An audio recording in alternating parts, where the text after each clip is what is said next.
Bismillahirrahmanirrahim. Assalamualaikum warahmatullahi wabarakatuh.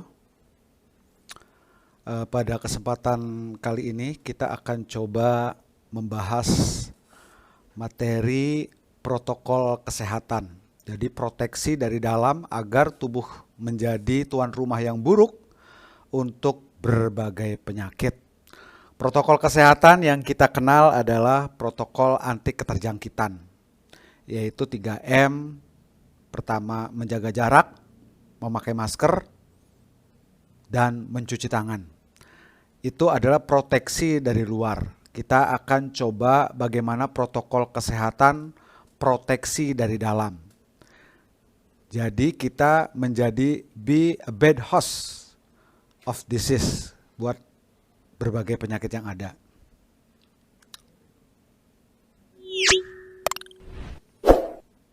Bicara tubuh, kita coba ambil inspirasi dari hadis riwayat Muslim, yaitu sesungguhnya tubuhmu punya hak atas dirimu. Yang kedua, dari Quran surat Al-Furqan, surat ke-25, ayat ke-47, dan dialah yang menjadikan malam sebagai pakaian dan tidur untuk istirahat, dan dia menjadikan siang untuk berusaha. Jadi perlu keseimbangan dalam memelihara kesehatan tubuh kita. Nah, pola hidup modern saat ini, yang pertama toksisitas global, di mana-mana ada racun, baik sengaja ataupun tidak sengaja memapar kita. Kedua, selalu lapar dan pekerjaannya adalah makan, makan, dan makan. Dan tidak pernah kenyang-kenyang. Yang ketiga adalah malas gerak. Tubuhnya susah untuk digerakkan karena begitu beratnya tubuhnya. Kedua, mungkin disebabkan oleh sendi-sendi yang sakit sehingga menyakitkan untuk digerakkan. Keempat, stres berlebihan, di mana kehidupan modern berbagai tekanan dari atas, dari samping, dari kehidupan sosial dan ekonomi dan sebagainya. Yang kelima adalah tinggi karbo dan gula, yang dikonsumsi tinggi karbo dan gula, dan ini ada di mana-mana makanannya. Bahkan makanannya pun mendatangi kita. Tinggal persoalannya adalah kita punya uang atau tidak. Aplikasi lewat GoFood dan sebagainya. Sehingga makanan itu sangat mudah mendatangi kita. Tinggal jari saja yang perlu dimainkan. Yang keenam adalah kita kurang tidur. Nah, pola hidup modern ini adalah terakumulasi dalam kehidupan kita. Sehingga tubuh kita akan mengalami sakit. Sebelum kita sakit, tentunya kita akan mengalami berbagai alarm di dalam tubuh kita. Yang pertama adalah konstipasi poliuria. Jadi tubuh kita mengalami kesulitan atau masalah dalam BAB kita. Dan kedua, BAK kita lebih banyak mengeluarkan air kencing atau urin. Yang kedua, vitalitas dan stamina kita pun menurun. Yang ketiga, sakit kepala, pegal, dan nyeri. Yang keempat, berjerawat, flu, dan alergi. Yang kelima, kesemutan dan kram. Jadi kita sudah mengalami kesemutan dan kram di tubuh kita. Yang keenam ada lelah dan mengantuk. Kalau kita tidak betul-betul aware atau juga kita mengetahui bahwa ada alarm dalam tubuh kita, sehingga kita makin sadar bahwa alarm tubuh kita akan mengundang kita akan menjadi sehat. Kalau alarmnya disadari dan ditanggulangi dan diperbaiki. Selanjutnya adalah bicara konsep sakit. Saat ini ketika kita sakit, makan apa? Ketika kita sakit, obatnya apa? Jadi sifatnya sangat instan. Pengen cepat diantisipasi sakitnya. Supaya cepat juga kita hilang rasa sakitnya. Padahal sakit itu adalah, ingat, sakit tidak sama dengan obat. Ataupun kalau kita pakai obat, tentunya ini adalah wilayah kedaruratan. Bukan langsung sakit, langsung kita minum obat. Jadi perlu diperbaiki, dikoreksi pola hidup kita. Agar kita tidak berlarut-larut rasa sakitnya. Sehingga kita tahu obat hanya pada wilayah simptom atau menekan pada wilayah gejala, bukan menyelesaikan pada wilayah akarnya, root cause-nya. Dan sakit itu adalah sama dengan ketidakseimbangan, atau less or over tidak sama dengan homeostasis. Jadi ketidakseimbangan di dalam tubuh kita. Kalau kita berjalan tidak seimbang, maka kita akan jatuh. Di dalam tubuh kita, ketika kita tidak mengalami keseimbangan, maka jelas kita akan jatuh. Nah, tubuh itu akan stres atau rileks. Tubuh akan stres apabila BAB dan BAK bermasalah. Dan ini berlangsung sekian lama. Dan tentunya akan tambah stres kalau ini tidak cepat kita tanggulangi atau cepat kita selesaikan. Kedua, kalau kita puasa berlebihan, ini nambah stres di tubuh kita. Kalau tidak cepat dihentikan. Ketiga adalah olahraga yang berlebihan. Tubuh kita perlu diberikan stres, tapi jangan sampai berlebihan dalam berolahraga. Tentu akan membuat tubuh kita ke depan akan bermasalah. Yang keempat adalah berpikir berkelebihan atau overthinking. Sehingga membuat tubuh kita ke depan menjadi lebih bermasalah lagi. Nah, bagaimana agar tubuh kita mengalami perbaikan, yaitu tambah rileks? Pertama, lakukan al-fasdu dan al-huknah untuk menanggulangi BAB dan BAK kita yang bermasalah. Sehingga tubuh kita tidak menjadi tambah stres tapi menambah rileks. Kedua, kita melakukan relaksasi atau menerima dan berserah diri agar tubuh kita lebih menerima dengan baik sehingga stres di tubuh kita tidak menjadi berlarut-larut. Artinya menerima apapun yang terjadi dan berserah diri kepada Yang Maha Kuasa. Sehingga tidak mengalami overthinking yang berlebihan di dalam tubuh kita. Ketiga itu makan protein hewani. Jadi bagaimana tubuh kita ketika kita stres, maka berikan tubuh kita makanan yang dibutuhkan tubuh, yaitu protein hewani yang memiliki nutrisi esensial buat tubuh kita atau yang dibutuhkan oleh tubuh kita. Yang keempat adalah istirahat tidur berkualitas agar tubuh kita tidak mengalami stres tapi mengalami rileks. Dan ini yang perlu kita lakukan agar tubuh kita makin rileks dan recovery akan terjadi, healing akan terjadi, restorasi akan terjadi dalam tubuh kita. Nah, ada manusia jenis yang pertama early bird, yaitu morning person atau makhluk diurnal. Yang kedua ada night owl, night person atau nocturnal. Kalau yang early bird itu adalah makhluk di pagi hari, yang kedua night person malam hari. Diurnal berarti makhluk yang di pagi hari beraktivitas sampai sore, yang kalau nocturnal beraktivitas di malam hari. Nah, apa perbedaan early bird dan night owl? Yang pertama, kalau yang early bird itu bangun pagi lebih bersemangat karena early bird dalam tidurnya, sehingga ketika bangun tubuhnya mengalami semangat. Kedua, lebih produktif saat pagi dan sore hari. Ketiga, cenderung mandiri dan berorientasi pada masa depan. Keempat, hubungan sosial lebih baik. Kelima, secara biologis memiliki hormon yang normal. Sedangkan versus night owl biasanya pagi-pagi mengalami lemas dan mengantuk. Lebih produktif pada saat malam hari, cenderung kreatif.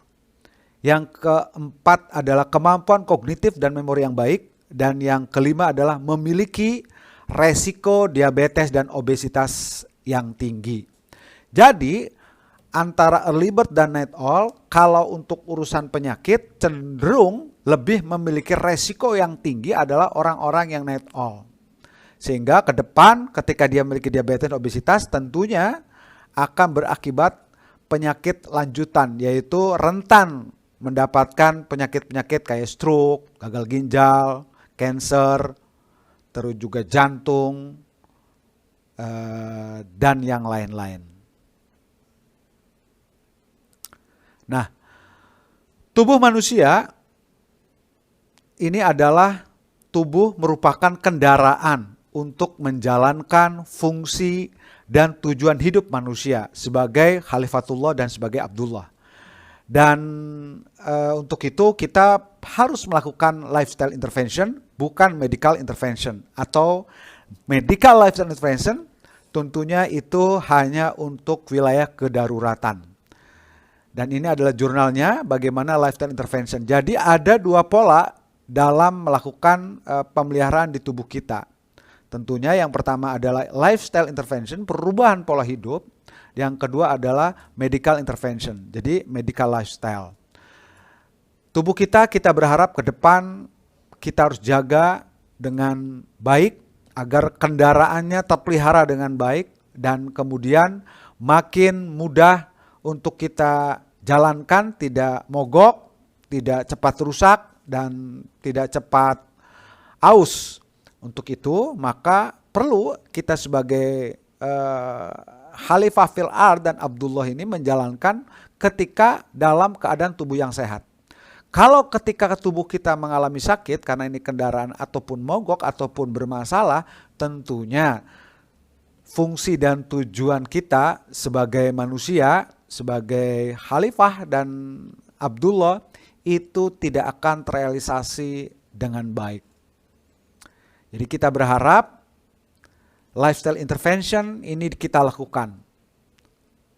Perubahan pola hidup ini kita lakukan. Karena berbagai penyakit yang ada itu ada karena persoalan masalah pola hidup. Maka pola hiduplah yang perlu kita rubah. Bagaimana kita menyelesaikan akar dari penyakitnya. Sehingga tubuh kita pun menjadi tetap sehat, tetap kuat, dan tetap bisa menjalankan fungsi dan tujuan hidup manusia, yaitu sebagai Khalifatullah dan sebagai Abdullah. Nah, kita bicara protokol kesehatan di era modern ini, yaitu bicara 6 pilar MHLS. Yang pertama, kita melakukan disiplin detoksifikasi. Jadi, tujuannya adalah membersihkan racun di dalam tubuh kita agar keluar dari tubuh kita, tidak ada di dalam tubuh kita, atau meminimalisasi racun-racun yang ada dalam tubuh kita sehingga tubuh kita bersih dari berbagai toksin atau racun, sehingga tubuh kita pun bisa berjalan dengan baik dan optimal, yaitu dengan al-fasdu dan al-huknah. Al-fasdu bicara bagaimana membersihkan darah kita agar darah kita bersih dari berbagai toksin dan racun. Kedua, al-huknah, bagaimana usus besar kita juga dibersihkan sehingga tubuh kita terminimalisasi dari berbagai toksin di tubuh kita yang akan mempengaruhi kesehatan tubuh kita. Yang kedua adalah rutin berpuasa. Rutin berpuasa ini bisa ada 3 bentuk puasanya. Yang pertama adalah intermittent fasting, di mana puasa di sini adalah puasa yang sifatnya basah. Artinya boleh minum dan nanti pada saat jam berikutnya kita makan. Dari jam intermittent fasting yaitu dari mulai jam 8 malam sampai jam 12 siang. baru jam 12 siang kita boleh makan. Di antara jam 8 sampai jam 12 siang itu boleh kita mengkonsumsi berupa cairan, bisa teh, kopi, air, atau juga VCO yang kita konsumsi agar tubuh kita mengalami perbaikan di dalam tubuh kita atau autofagi terjadi dalam tubuh kita. Kedua, dry fasting yaitu puasa kering, artinya kita dari pagi atau mungkin setelah sholat subuh, setelah kita sahur, maka kita tidak mengkonsumsi baik cairan ataupun makanan yang berupa padat. Baik itu puasa sunnah atau puasa wajib, atau puasa Senin Kemis, Al-Mubit, atau juga puasa Daud. Kalau yang sunnah, kalau yang wajib puasa Ramadan.